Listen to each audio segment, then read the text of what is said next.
It was absolutely exhausting, episode 6.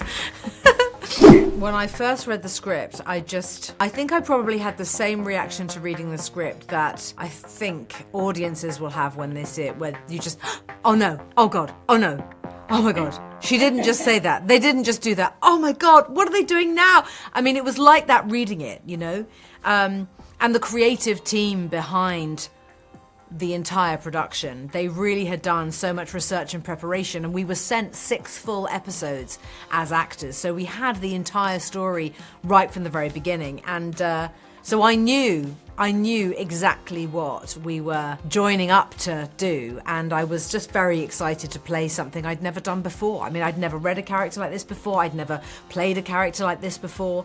It just made me laugh, and it was my job to create that foundation for her. Who is the woman behind the mask? Because we see, we do see behind the curtain of what happens within her absurd authoritarian regime.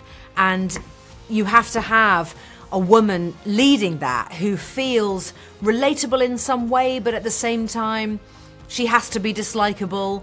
I couldn't try and make the audience like her. I just had to build a person who had a history and had probably some trauma in her childhood, being raised by quite a difficult, tyrannical father, whom she still seeks approval from, even though he's deceased and lying in a casket in the basement of it's so crazy. So I just had to give her as many emotional layers as I could, and I had to figure out how her childhood had impacted on her physical self and her paranoias and her insecurities, and how she speaks and moves and interacts with the people around her on literally a moment-to-moment basis. And you're supposed to feel really shaky watching her.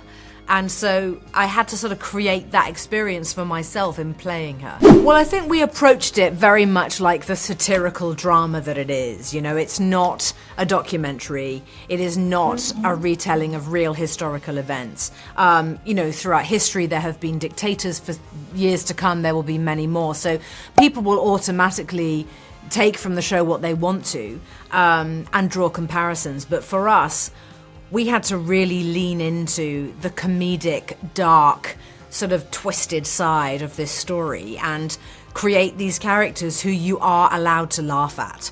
And so that was really our jobs as actors. And we were very lucky that actually we all had the same idea about the show. We all understood what it was. We understood what it needed to be, the rhythm of it. And we were very much guided by Stephen Frears and Jessica Hobbs, our directors, who were just fantastic. They were so clear on what they wanted the show to be. And we all just kind of really did it together. It was a fantastic experience for everybody. Executive producing is really different to acting, and executive producing is also very different to producing. As an executive producer, you're part of a much bigger team. And on Mayor of Easttown, that was what I did. And on the Régimen, I also did that same thing. And it was really fantastic because, of course, it does mean that you are just much more creatively involved. One of the key collaborators in how everything looks, how everything feels. Also making sure that everyone feels included and respected. And those are things that really matter to me. And so, yeah, I felt very lucky that I was able to do that on this as well. When I started putting the character together, I actually began with those mausoleum scenes with her father. Not learning them as such, but I really read those scenes over and over again because she has an almost different internal voice in those scenes. We really see all of the cracks in her, the emotional mess that she truly is because of this man.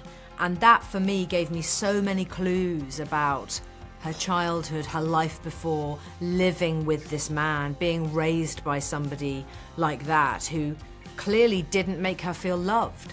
This is a woman who has got extreme abandonment issues. And that's why she and Zubak fall in love in the way that they do, because he has terrible abandonment issues as well. So the two of them kind of come together, these really unlikely people, total misfits, and as she says, you know, they fit like a glove, and in many ways they really do, and they almost lose their minds for one another, and their focus on the love they have for each other and the subsequent decisions that they make around the country is totally catastrophic. But yeah, we Matthias and I really worked hard on making sure that that love story does feel very touching and moving, which I think in episode 6 it really does. I mean, you're so with them, you know, you really want to stay with them all the time. And episode 6 is almost entirely Elena and Zubak right the way throughout. It was absolutely exhausting, episode 6.